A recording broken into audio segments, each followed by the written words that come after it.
Hello everyone, welcome to competition रूप channel.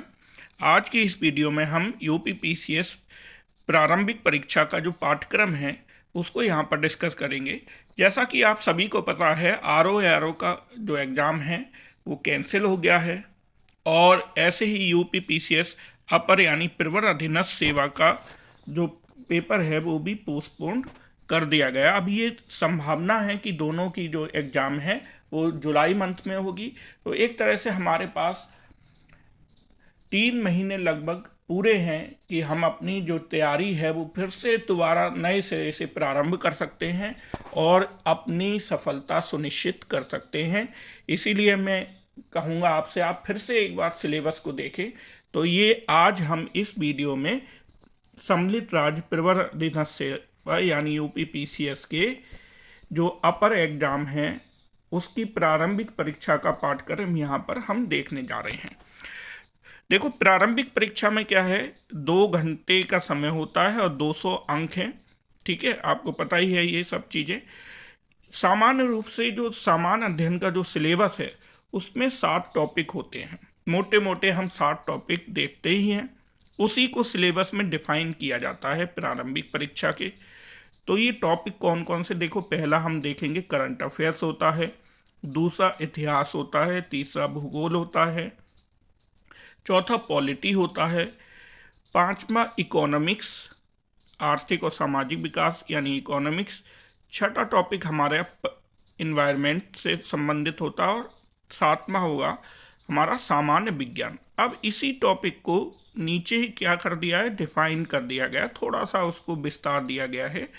तो उसको हम यहाँ पर देख लेंगे कि कौन कौन से टॉपिक हमारे हैं जो इम्पोर्टेंट है। देखो, पहला है राष्ट्रीय एवं अंतर्राष्ट्रीय महत्व की समसामयिक घटना यानी करंट अफेयर्स। ठीक है, तो इसमें नेशनल करंट हो गया, अंतर्राष्ट्रीय महत्व की समसामयिक घटनाओं को यानी करंट अफेयर्स, टोटल में जो भी करंट अफेयर्स हमारा है, आसपास की घटनाएं हैं, उनसे प्रश्न पूछे जाते हैं। फिर हम दूसरा देखते हैं हिस्ट्री, और इसमें भी मॉडर्न हिस्ट्री दिया जाता है कि मॉडर्न हिस्ट्री इम्पोर्टेंट है। तो इतिहास के अंतर्गत भारतीय इतिहास के सामाजिक, आर्थिक और राजनीतिक पक्षों की व्यापक जानकारी पर विशेष ध्यान देना होगा। ठीक है, और फिर एक अलग ही टॉपिक है यानी मॉडर्न इंडिया का भारतीय राष्ट्रीय आंदोलन, उसको हमें अलग से तैयार करना है, जिसमें हम देखते हैं स्वतंत्रता आंदोलन की प्रकृति, विशेषताएं, राष्ट्रवाद, स्वतंत्रता प्राप्ति के बारे में सामान्य जानकारी अपेक्षित है। अच्छा, इस सिलेबस में एक और इम्पोर्टेंट पॉइंट है जो सबसे लास्ट में दिया गया है, उसको हम पहले ही यहाँ पर देख लेंगे। नोट लिखा हुआ है क्या, कि अभ्यर्थियों से अपेक्षित है कि उत्तर प्रदेश के विशेष परिप्रेक्ष्य में उपयुक्त विषयों का उन्हें सामान्य परिचय होना चाहिए। यानी यूपी से कनेक्ट करते हुए ये पूरा सिलेबस आपको पढ़ना है। प्रारंभिक परीक्षा की तैयारी इस प्रकार करनी है कि यूपी से संबंधित जो जो टॉपिक्स हैं उनको भी इनके साथ यहाँ पर देखना है हमें। ठीक है, तो भारतीय इतिहास वाला टॉपिक हमने देख लिया। फिर है भूगोल। भूगोल में क्या है, भारत और विश्व का भूगोल। भारत और विश्व का भूगोल, भारत एवं विश्व का भौतिक भूगोल है, सामाजिक आर्थिक भूगोल। विश्व भूगोल में विषय में सामान्य जानकारी, यहाँ लिखा हुआ है विश्व भूगोल में विषय में केवल सामान्य जानकारी की परख होगी। देखो, विश्व भूगोल से ज़्यादातर जो प्रश्न आते हैं वो मैप से संबंधित आते हैं। कौन सी घास भूमियाँ कहाँ पे हैं, कैपिटल मैच करने को आती, राजधानी के बारे में, विषुवत रेखा, कर्क रेखा, उसके आसपास के जो देश हैं, ठीक है, वनस्पतियाँ, इस तरह से आप देखोगे जो वर्ल्ड मैप है, वर्ल्ड मैप से संबंधित ही जो प्रश्न है वो पूछे जाते हैं। भारत का भूगोल से संबंधित आपको इन डेप्थ में सारी चीज़ें यहाँ पर पढ़नी पड़ेंगी, जिसमें भौतिक, सामाजिक और आर्थिक भूगोल से संबंधित प्रश्न होंगे। उसके बाद हम यहाँ पे देखते हैं भारतीय राजनीति एवं शासन यानी पॉलिटी। इसमें संविधान हो गया, राजनीतिक व्यवस्था, पंचायती राज, लोक नीति, आधिकारिक प्रकरण आदि।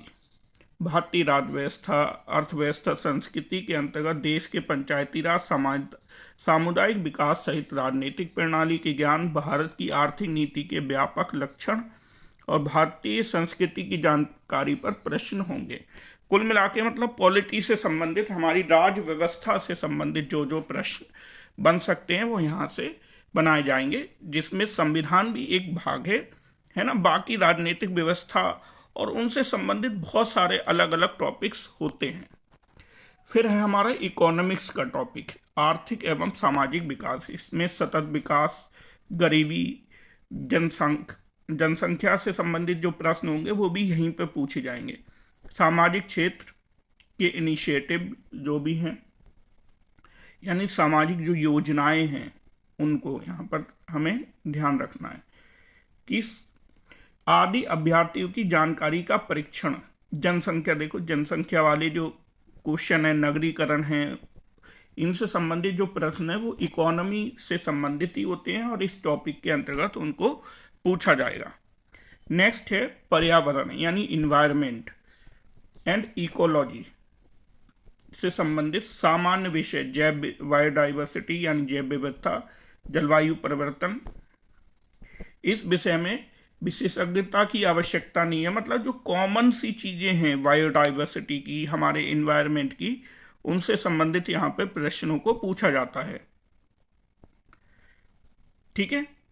फिर आ जाता है हमारा जो नेक्स्ट टॉपिक है सामान्य विज्ञान यानी साइंस से संबंधित। साइंस में आपको पता है कॉमनली क्या है, 3 टॉपिक होते हैं, फिजिक्स, केमिस्ट्री एंड बायोलॉजी।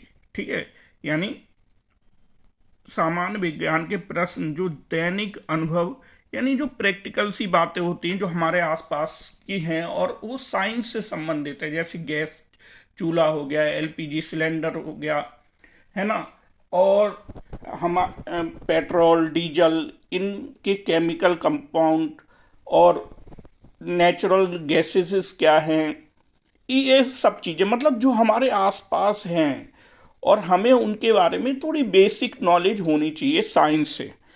ठीक है, तो वही साइंस यहाँ पर कहा गया कि सामान्य विज्ञान के ऐसे प्रश्न जो दैनिक अनुभव, परीक्षण से संबंधित विधियों सहित विज्ञान के सामान्य परिबोध और जानकारी पर आधारित होंगे, जिसकी किसी भी सुशिक्षित व्यक्ति से अपेक्षा की जा सकती है। और इसमें भी लिखा हुआ कि वैज्ञानिक विषयों का विशेष अध्ययन आवश्यक नहीं है, मतलब साइंटिस्ट नहीं बनना है। यहाँ पर कहीं भी पूरा सिलेबस जो हमारा पीसीएस का होता है वो ऐसा ही होता है कि भाई हमें हर विषय की जानकारी होनी चाहिए। और मैं आपको बताऊं कि मेरिट हमारी यूपी पीएससीएस की आपको पता ही है हाई जाती है, तो इसलिए हमें सारे ही टॉपिक कवर करने ज़रूरी है ना, और उनका रिवीजन बार बार किया जाना सबसे ज़्यादा ज़रूरी है। केवल रिवीजन ही एक है जो आपको ये परीक्षा क्वालिफाई करवा सकता है। ठीक है, रिवीजन बहुत ज़रूरी है। आपको ये ज़रूरी नहीं है कि आप कितनी डेप्थ में चीज़ों को पढ़ रहे हो, कितना ज़्यादा पढ़ रहे हो, बस जो आप पढ़ रहे हो उसको बार बार रिवीजन करो। अच्छे से रिवीजन करेंगे तो आपका ये पेपर डेफिनेटली क्वालिफाई हो जाएगा, है ना। तो आपसे अब मिलते हैं नेक्स्ट वीडियो में। नेक्स्ट वीडियो में मेरी कोशिश रहेगी मैं आपको RO का सामान्य हिंदी और सामान्य अध्ययन का जो सिलेबस है उसको डिस्कस करूँगा। ठीक है, तो मिलते हैं नेक्स्ट वीडियो में।